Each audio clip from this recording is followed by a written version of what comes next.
According to the customs at this university, I would like to open with the following words. Spiritus Sancti Gratia Illuminat Sensus et Corda Nostra. Please be seated.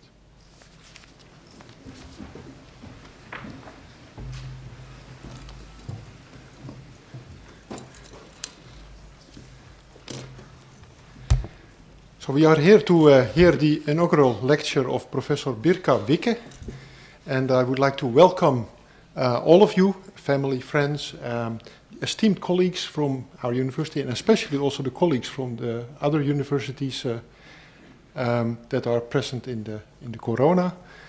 And of course, welcome to all of you as a numerous audience. Very welcome.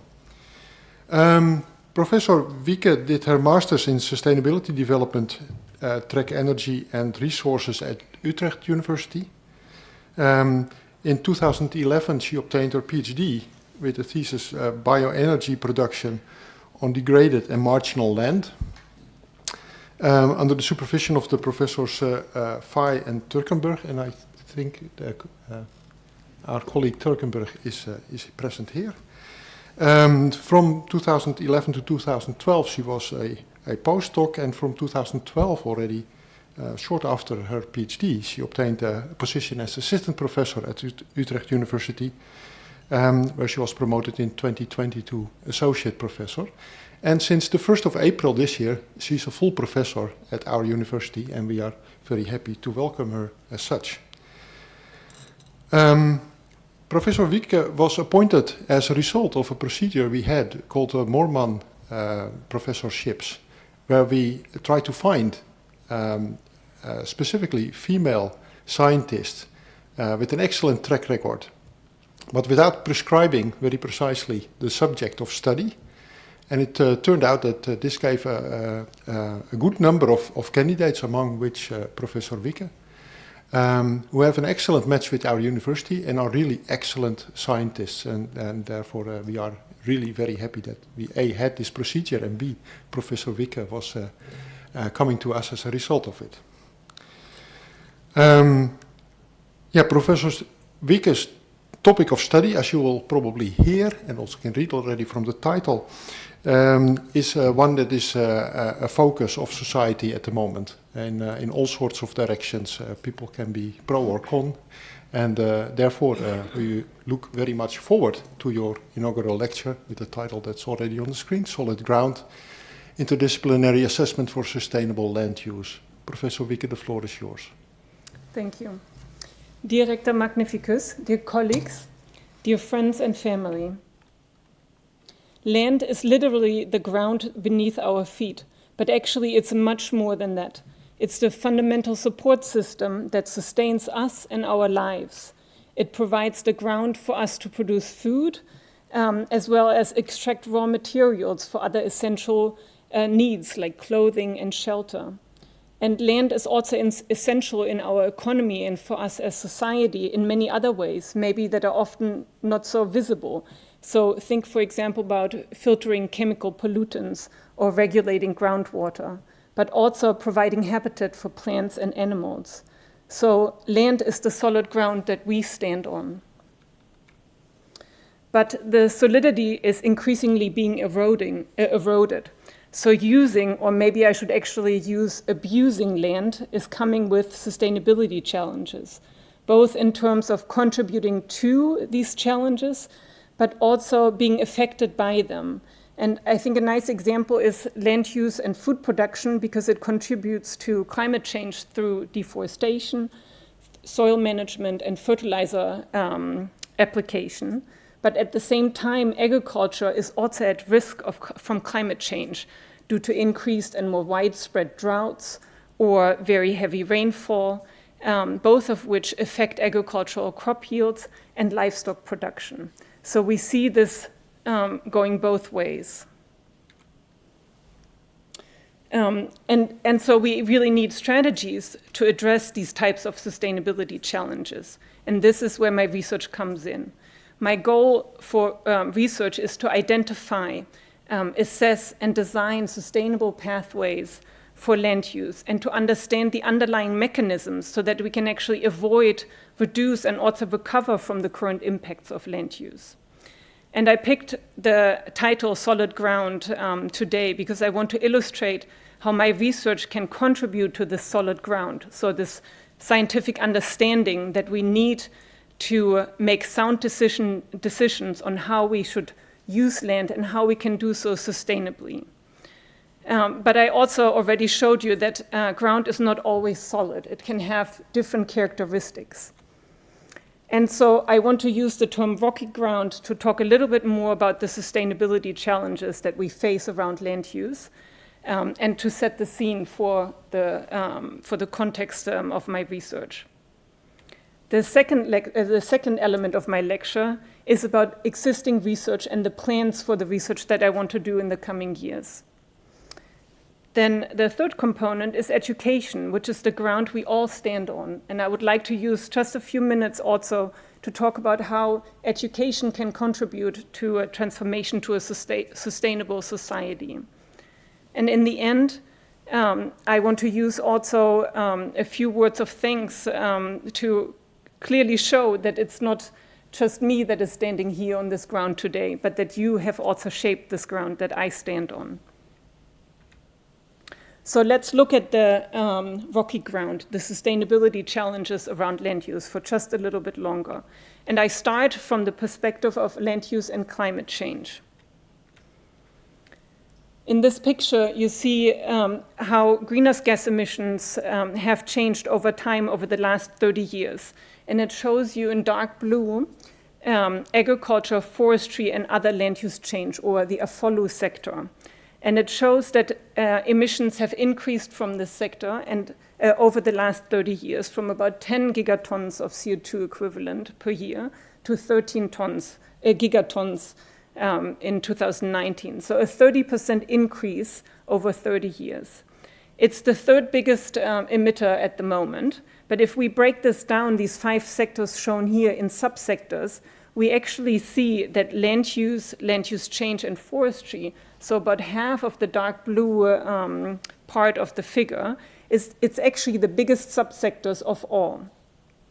It's not only the biggest, it's actually also the fastest growing subsector. And I think this is quite important to recognize, because when we hear about climate change, we often think about electricity, we think about the transport sector or cement production, but land use is really, the subsector of land use is really key for us to address as well.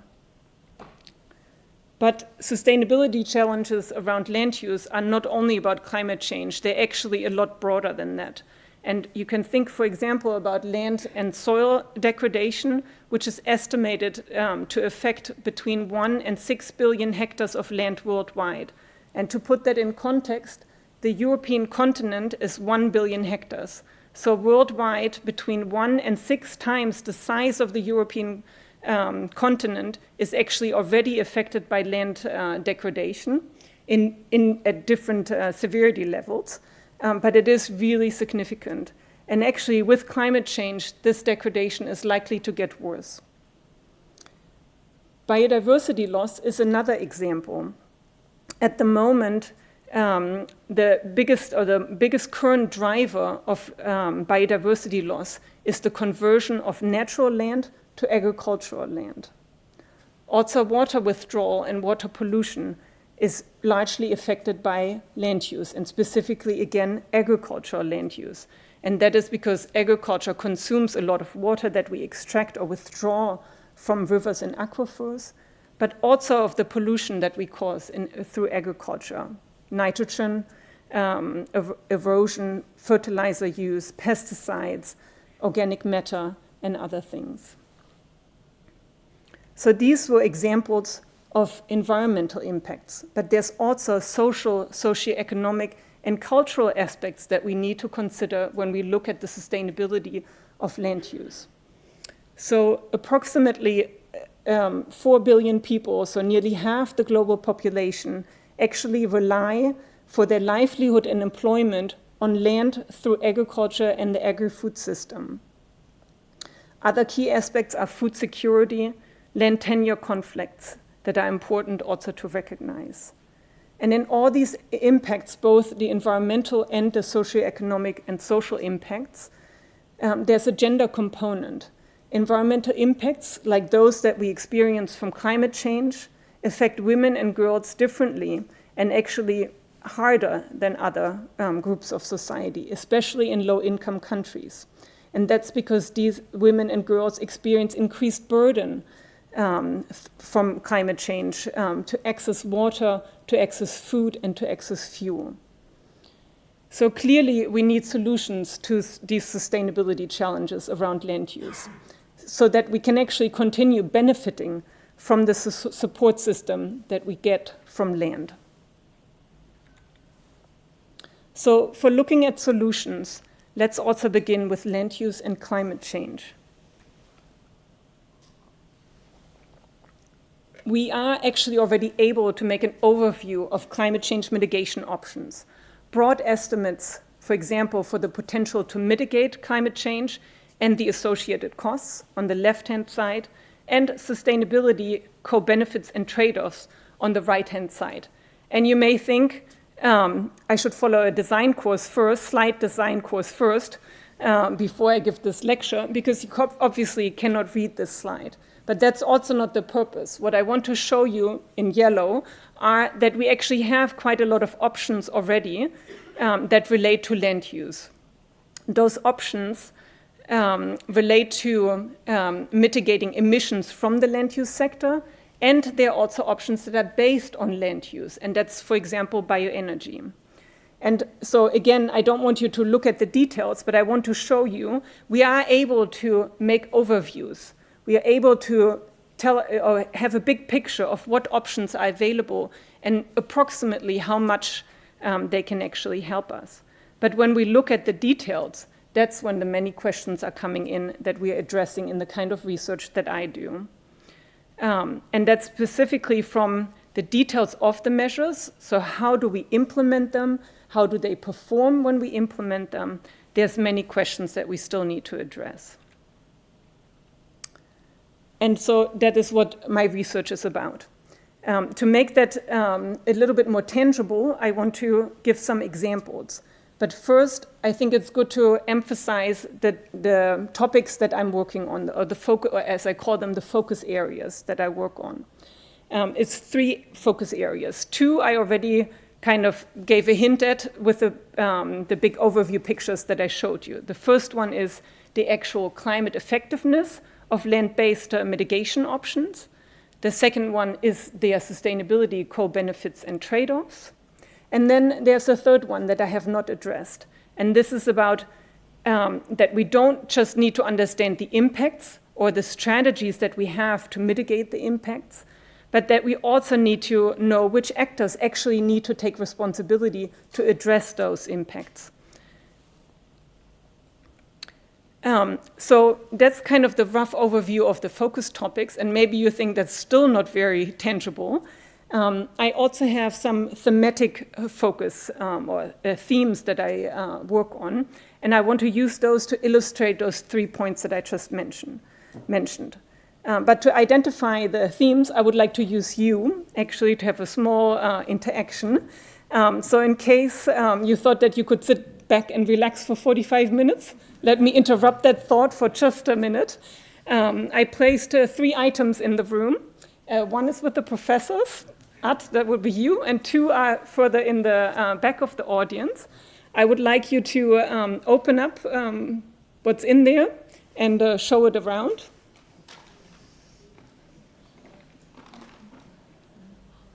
Thank you. And all right, Mark, I see. All right, so I'll start. There's 3 items. Mark is holding an example of the bio-based economy. It's a small glass jar full with wood pellets. And if you want, you can also pass it around for people to look at it. You can open it up and pull it out, put it back in and pass it on. It's wood pellets, which are used for electricity production. Actually, they're often used together with coal to produce electricity. And it's an example of the bio-based economy, which uses biomass to replace fossil fuels for energy and material purposes. The second one, Aisha is holding it, is a carbon offset certificate. I made a rough estimate of our emissions from traveling to Nijmegen today and from enjoying the drinks and the food later on. And for that, I actually bought offsets. It's an example of compensating for emissions that we're not willing or not able to reduce, and where somebody is willing to pay for, or I'm willing to pay for, that somebody else avoids or reduces that impact for me. And the third one, Ad is holding a jar of Nutella, which represents food composed of various ingredients, including those from far away and those that may have high environmental and socioeconomic impacts. And in this case, it's palm oil that is one of the ingredients of Nutella. And I know 2 people in the front row that would be really happy to receive that jar back because it's already opened. So we'll be happy to pick that up again at the end. So now, when we put the 3 themes together, and with the research focus areas that are already mentioned, we come to a 3x3 matrix of topics that I work on. And I would like to use the diagonal, the topics in the diagonal to illustrate the research a little bit more. So let's start with the first example on the actual climate effectiveness of proposed solutions. And I showed you the overview already that with different mitigation options. And the intention, of course, is that they mitigate climate change. But there's still a lot of uncertainty around how much they can really reduce the emissions.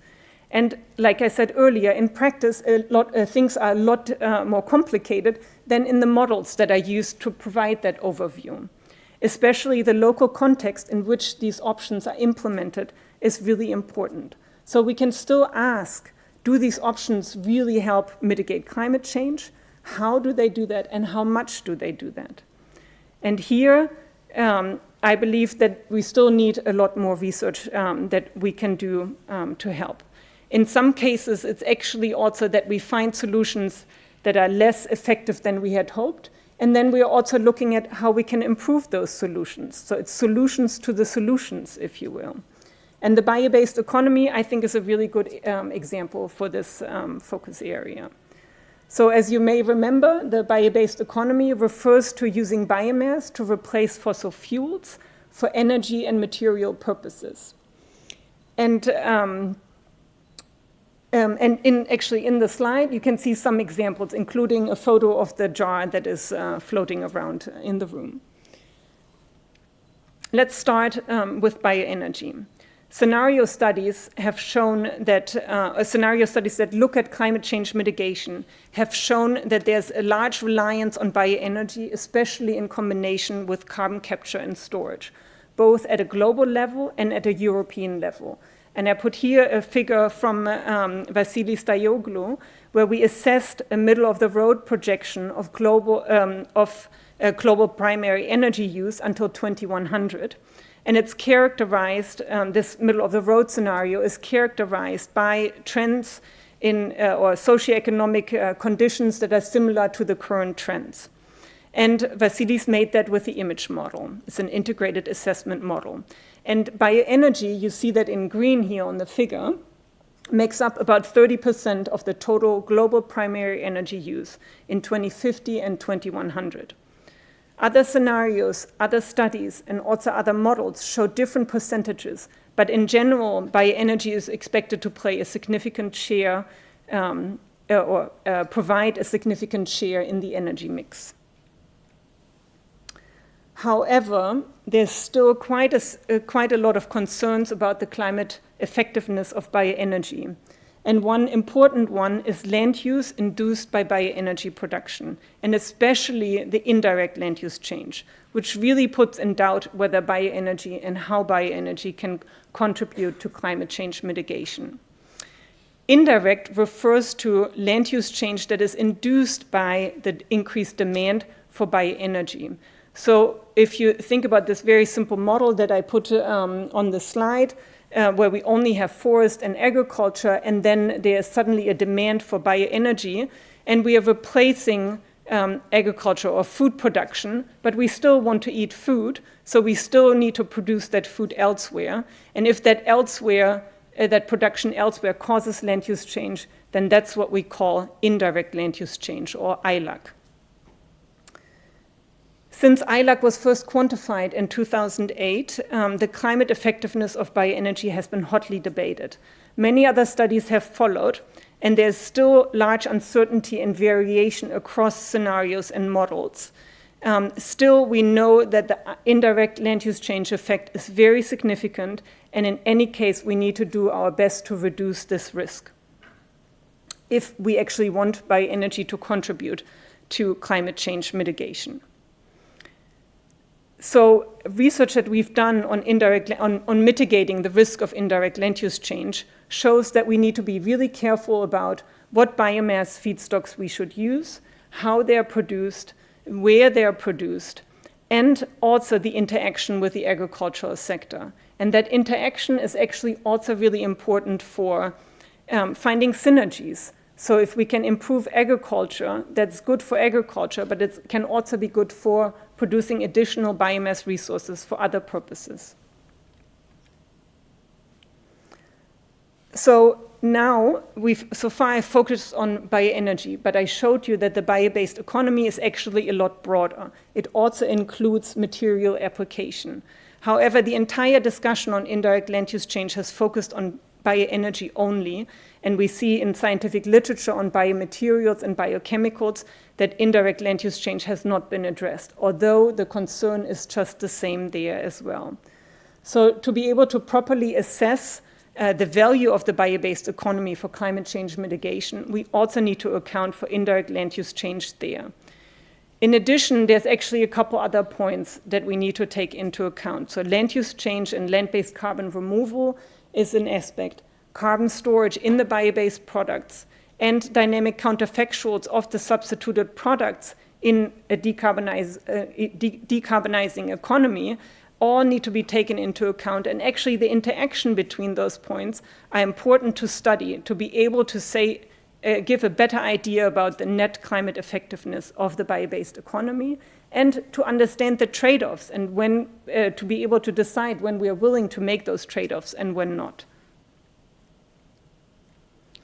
So that was my first example. But climate change mitigation is obviously not the only goal that we're trying to achieve. The mitigation options like the bio-based economy are designed to maximize greenhouse gas emission reduction. As I showed you, that's not always the case, but important is also that we look at these other sustainability goals that we want to achieve and design the climate mitigation options in such a way that we can also achieve those sustainability goals, or at least don't make it more difficult to achieve those goals. So we need to understand the interaction between climate change mitigation and other sustainability goals. I showed you that overview that you couldn't read, but you saw a lot of little dots, hopefully, and they showed you that also here we can make this broad overview of what sustainability impacts we have from climate mitigation options. However, again, when we look at the details, actually, we see that it's a first estimate that is not underpinned with detailed analyses, especially when we look at that different biophysical conditions and different socioeconomic contexts really have an impact on the sustainability goals. So that requires more research. I showed you here two also small graphs of previous work that we have done on this topic. But I promised you a different example. So let's go into that example. And that's the carbon offsets, where the carbon offset certificate is now somewhere in the room. This is a topic that we want to further develop in the group in the coming years. It's about how to deal with residual emissions, those emissions that we are not able to reduce or avoid, but that we do want to compensate for. And I'm using the term offsets here in a broad sense, covering both that maybe a company or I as an individual want to offset our emissions, but also in the context of that we want, in general, negative emissions at a larger scale. So technically, it's not correct to combine those, but to simplify, I do that here today. So, and about these negative emissions, it's important to mention that future projections for the land sector actually indicate a growing importance in terms of the potential to remove carbon from the atmosphere and sequester it in biomass and in soil. So it's actually also not surprising that the land-based carbon offsets projects are really dominating the voluntary climate market. So you can think about examples of these carbon offsets projects like planting new trees or restoring peatlands. But like I mentioned, there are actually quite some concerns about these types of projects. They relate to the permanence, so how long are we storing the carbon in the biomass or the soil? is the project really additional by us buying or setting up the offsets? And also, what is the sustainable potential of such offset options? And does it make sense to use them for the purpose that we use them at the moment? So there's actually one other point I wanted to make, and that relates to the integrity of these carbon offsets projects. So it's not only about technical aspects, but it is the example for co-benefits and trade-offs in terms of sustainability. And there's a lot of questions about that. So think about the local population and how that is affected by a carbon offset project. So these are the kind of questions that actually we want to address. And for reasons of time, I won't be going into all of these, but I want to illustrate just a couple of them. And the first one is quite nice to illustrate because it's really about sustainability co-benefits and trade-offs that are caused by offsets. And the question is, how can we maximize the benefits and minimize the burdens? And an example would be to find out what are the prerequisites to ensure that a carbon offset project also contributes to biodiversity recovery and not just about climate change. The last question is also interesting. It's important that we investigate what emissions we find or what emissions we can really reduce or cut down on in order to reach the Paris Agreement, but also which emissions which emissions are easy to reduce, so which ones can we actually reduce or avoid, and which ones are we okay with to not avoid, but compensate for elsewhere. And that's also a normative question, what we as society think is acceptable. When should we really put all in to reduce the emissions, and when do we say it's okay to offset? This last question it's interesting also from a company perspective, and that actually links to my third example, which is about actors and responsibilities of actors to mitigate impacts. So I mentioned already the first two examples are about these impacts, whether they're about climate impacts or other sustainability impacts. And they're also about strategies for mitigating these impacts and maximizing the benefits. But if we want to inform the dialogue on how to do it in practice, we also need to know what actors are responsible for those impacts and for taking action to actually mitigate. So that's the third example.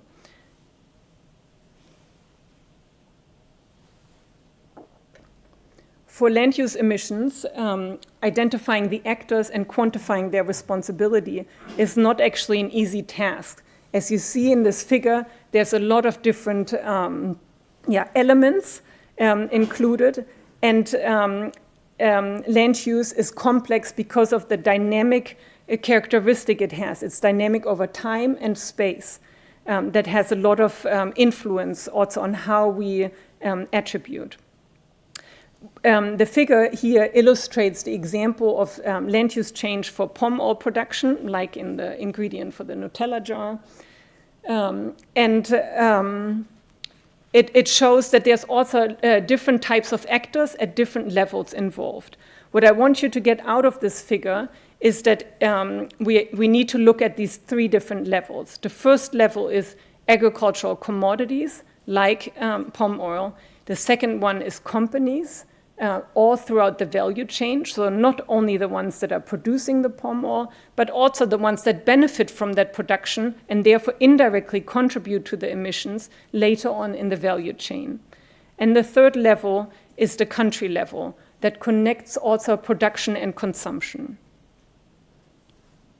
And what we want to do in this project is to work at each level to identify how we can attribute emissions to each of the commodities or the actors in the second and the third level, and to look at the interactions between these levels, because that's also quite important to identify responsibilities. I will only go into one of the levels, that's the company level, as an example of the work that we're doing here. With 2 master students, we have already investigated the status and quality of corporate emission reporting, so how companies report their emission impacts in the food and beverage industry worldwide. Alex Damke-Hansen found out that on average only 8% of the reported emissions actually stem from the direct emissions of the company. 4% come from the indirect emissions from the electricity and the heat that they're using, and actually 88% come from indirect emissions from the value chain. So what I showed you earlier in the figure, companies that are later in the supply chain have impacts that occur earlier, but at the moment they don't have responsibility for it. They report those emissions and they're really significant. But what we actually see, not only are these really important emission sources for these companies, we actually see that they also are doing a poor job in reporting them. So if they were actually doing a better job at reporting, this 88% would likely be even higher. And So actually what we estimated is that these companies report only 25 to 45% of the actual emissions that they cause. So this underreporting is really an issue that needs to be tackled if we want companies to be serious about their climate action. In the second study with Joël Boyerle, we looked at the targets that companies set. So how do they, what targets do they set? How ambitious are they? And we put that next to the reported emissions to get a better idea of how serious their climate targets are.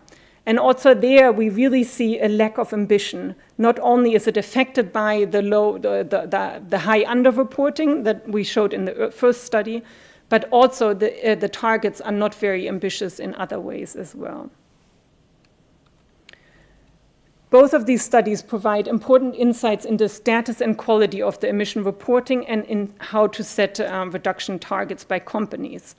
And land use emissions are really essential here, but they require a lot more attention. This work is quite practical. It's also about identifying recommendations for how company reporting can be improved so that we can actually move forward and have a better understanding of the overall emissions that certain companies cause. But actually there's more questions that we need to ask. And one of those is how actually these companies try to achieve the targets. Of course, they can set a target, but what do they do in practice to reach the targets? And does that action actually meet the targets that they have set is really important to further investigate. The third question is more methodological in nature, and it focuses on the role of different companies. So the supply chain that I showed you earlier shows that there's companies at different stages in the supply chain or in the value chain even, including also banks and investors that might also have a role to play in reducing emissions or at least in engaging with others to reduce the emissions. And so we want to study how methodologically we can actually assign emission responsibility to companies across the value chain. That's, of course, also a normative question, right? What should a food manufacturer, what responsibility should they take for the emissions that occur far, far away from them and much earlier in the supply chain? So also this normative element we want to include in this analysis. And the last question I think is interesting to also include here because it's a governance question. It's not only about companies, but we need to see the companies in the context of national and international strategies for reducing emissions. And the question is, how do we properly incorporate these voluntary climate actions by companies in larger frameworks? Now, I gave you 3 examples of my work. But there's many more topics and more diversity actually in topics than I could present today, especially for the work on the bio-based economy that I've already done since my master's degree. But I hope to actually even add more and more different topics in the future, especially the integration of economic, socioeconomic, social, ethical, and also cultural dimensions of the proposed solutions to sustainability challenges are, of course, really important when we're designing the solutions so that they truly contribute to sustainability transformations. I have, I think, illustrated already some key characteristics of my research. So that it's solution-oriented, that it's starting from an applied natural science perspective, that it's highly interdisciplinary. The last one, transdisciplinary, so the co-design of research and the co-creation of results with stakeholders, I have not really mentioned. But it's becoming increasingly ingrained in this type of research. And it's also really good that it is becoming so, because it will help us to actually meet societal needs and make sure that our results are taken up. I have a little bit of experience in transdisciplinarity, but not very much. So I do want to pay more attention to that in the future. And co-organizing the Earth System Governance Conference through the Radboud Center for Sustainability Challenges later this year in Nijmegen is actually a really great opportunity for me to also learn more about transdisciplinarity. So taking together, I hope this type of work contributes to the solid ground for decision making so that we can really improve and make land use more sustainable in the future. To make this kind of research and the actual implementation of the research results possible, education plays a really important role. And here, I'm not only talking about educating the next generation of researchers that I want to work with or that I would like to hire, but of course also the academic professionals working in the government, in industry, and civil society, and that help us work towards sustainability. With education, I hope to enable students to identify, study, and also implement novel, socially acceptable, and also feasible measures that enable a sustainability transformation. In the 35 years since the Brundtland Report set sustainable development on the political and the societal agenda, a lot has happened in terms of sustainability education. Many new programs have been developed, and one of the early ones is actually the one that I got to enjoy myself as a student at Utrecht University. It's the Sustainable Development Program. And I also got to enjoy it later as a teacher. The program attracted me because it teaches both applied natural sciences and the social science perspective for how to govern these kinds of challenges. Also, Radboud University has been developing and implementing different options to increase the exposure of students to sustainability. But exposure is actually only the first step. The next step is integrating sustainability in programs and as a standard in education programs. The integration is about integrating perspectives of different stakeholders, of different people, and integration of disciplines so that we can find new ways forward. And I'm really excited that I can contribute to developing this kind of education also here at Radboud, where at the moment the Faculty of Sciences is collaborating with Nijmegen School of Management to develop a new master's program on, that is called Science for Sustainability, where we do hope to really focus on these integrative skills and let students learn that and bring that with them to their careers, where they will probably play the spider in the web, where they will bring together different expertise and different opinions to find ways forward in our quest for more sustainability. So the ground that I, as a person and researcher and educator, stand on was created by many colleagues and friends and family. And so I'm really happy that you all are here today and that actually this lecture, this occasion, brings us together.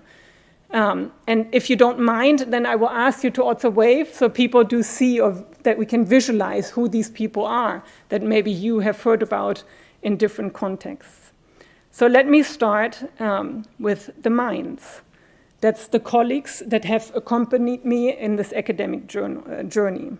First, I'm thankful to the rector, the executive board, the dean of the Faculty of Sciences, the Rebus management team,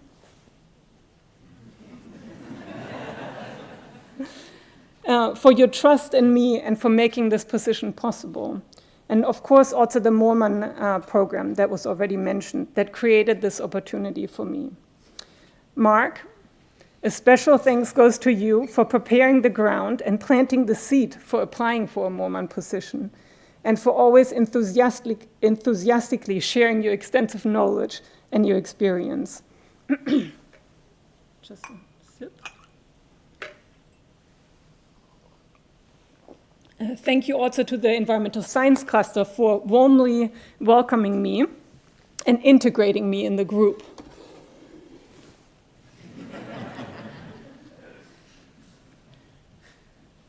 Sorry, I'm just trying to get down to I have my notes, but I will not be able to see them all. So I'll have to remember all of you, so I apologize if I forget anybody. It's a long list. I hope you stay with me, but then we're really done. So the Environmental Science Cluster, with a special thanks actually to Ad, the head of our group, Gina for always being helpful, and the Sustainability Transition Assessment team, that's Helene, Mark, Carline, Stave. Thank you for the really nice interaction and the new ideas that we've been developing over the last year. I also left a really fantastic group at Utrecht University. That's the Energy and Resources group, and there's many people here as well. I would like to first thank my promoters, that's Wim Turkenburg and André Fay, who guided me through the PhD. And Wim, thank you for teaching me scientific rigor that still is visible in my work today. And André for inspiring me to work on bioenergy and actually to become a researcher. Then Martin, Floor, Lee, and Rick, thank you for the really nice bio-based economy cluster that we created and the friendships that we built on that. Floor, I would like to specifically also mention you because we took the academic journey together, and I thank you for your sharp observations at many different occasions, but also the little nudge that I sometimes needed to get to fight for my own cause. Thank you for that. Andrea, thank you for becoming a friend, for being a mentor, but also for being a role model as a science mom. Then Aisha, thank you for always being available for mental and practical support. I really appreciate that. And then Bert, thank you for the inspiration when I was a student, and then later throughout teaching, also supporting me, especially through your really truly interdisciplinary knowledge that I learned a lot from. And now I have to think about if I'm forgetting anybody from the academia. Oh yeah, Sander, of course. Sander, we have spent a lot of time together in the last 4 months, and I think we make a really, really great team, and I look forward to exploring more options and really hoping that our project proposal gets funded. And last but not least, in the Minds section, and actually I had a little animation for that, I also want to mention the PhD students and postdocs that I've had the honor to work with. I have learned a lot from you, and I really look forward to guiding more PhD students through their trajectory and learning more from you. I'm really happy that you're here. Some of you. Atlan, Chetashri, Lydia, Costanza. Then to the hands. These are my other friends who largely come from student times, and I illustrated you by a hand as a symbol of your generosity, stability, and strength that you have given me, particularly Yukina and Ayla, as well as Boria, Guza, and Sonia also online. Thank you. Takeshi, you are a colleague and also a friend since studying together in Utrecht, but recently we really actually started collaborating, and that's been fruitful and fun, so let's also continue that. And now the hearts. my family is, the hearts are a symbol for the love of and for my family. And I will switch languages a little bit here to acknowledge my German heritage. So first, my sisters, Katrin and Lena. Ich bin euch unendlich dankbar für unsere tiefe Freundschaft und Verbundenheit. Auf euch kann ich immer bauen. And then my parents, Mutti, du und Papa, habt die Grundsteine gelegt, auf denen ich solide und hoch bauen konnte. Danke für eure Liebe und Unterstützung in all meinen Abenteuern. Today would have also been my dad's 71st birthday. And he always enjoyed having people come over for his birthday. So not only would have he been really proud to see me here today, but he would have also been really pleased to have a party on his birthday. Then Dinah and Mark online in the US. I'm thankful for having such loving, creative, and also supportive parents-in-law. And thank you for letting me take Joseph away, so far away from you. But I think, I think it has worked out really well, and I'm really happy that I'm one of yours. Then Myla und Louis, my kids, eure Lebensfreude und Drang nach Unabhängigkeit und auch Unbefangenheit, in der ihr die Welt entdeckt, überrascht mich täglich und macht mich unendlich glücklich und stolz. And finally, Joseph, you have been around for a really long time with me, and I thank you for everything that you've done. The love that you have given me has really changed my life. Not only at a personal level, but actually on a professional level, you also played a role. I learned how to write course papers from you. You corrected my first academic papers, but you're also always willing to brainstorm about a difficult conversation I need to have, or about the title of my lecture today. So thank you for everything. Now, at the end, I would like to thank you all here and online for your support and attention. I really look forward to the discussion now at the reception and hopefully many other future academic and non-academic occasions that we together shape the future ground we want to stand on. Ik heb gezegd.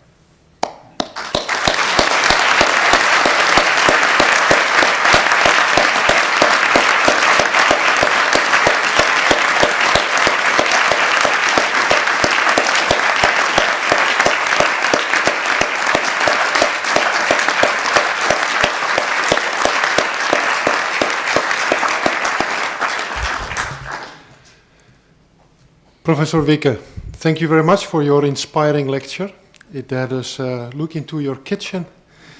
I think a professional kitchen only maybe, but I find it very, very interesting. So what I learned is that land use is actually a key in climate change.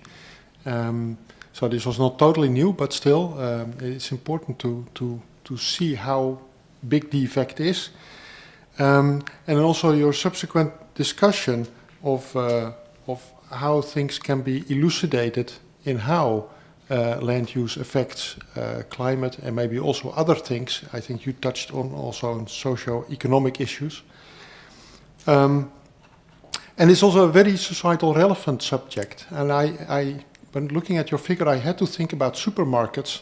Somehow they popped up. Which I couldn't identify in your graph. There must be somewhere between transportation and consumers, or maybe encompassing transportation and consumers also. But that the fact that this is sort of a real big part of the contemporary news makes that your research is really very relevant, and I think it will also remain very relevant for quite a long time because this has not been solved.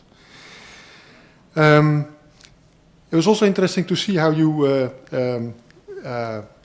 use the words interdisciplinary and transdisciplinary. I'm still struggling with what it exactly means, these two things. But especially the transdisciplinary part of it I liked very much.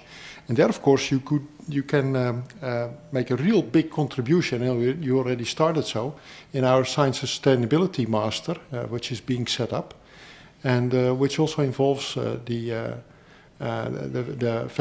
Faculty of Management Sciences. So that that's very transdisciplinary, I think, and very worthwhile to do. And it's also something that we support from the Faculty of Science, reaching out to the other domains to add value. So this is much appreciated. And then to come back to the way you were coming to us as a professor, I think your title of your lecture really illustrates what has happened, because the title is Solid Ground, and this is a sort of a perfect complement to our large groups of wetland studies. So I think this really illustrates how the Mormon program actually allowed us to get complementary knowledge into the house. And so therefore, I think I can congratulate you on your position as a full professor at our university, but I think we can also congratulate us on your appearance in our Faculty of Science. And I would like to end with that and congratulate also your family present here and maybe abroad. We're really happy with you.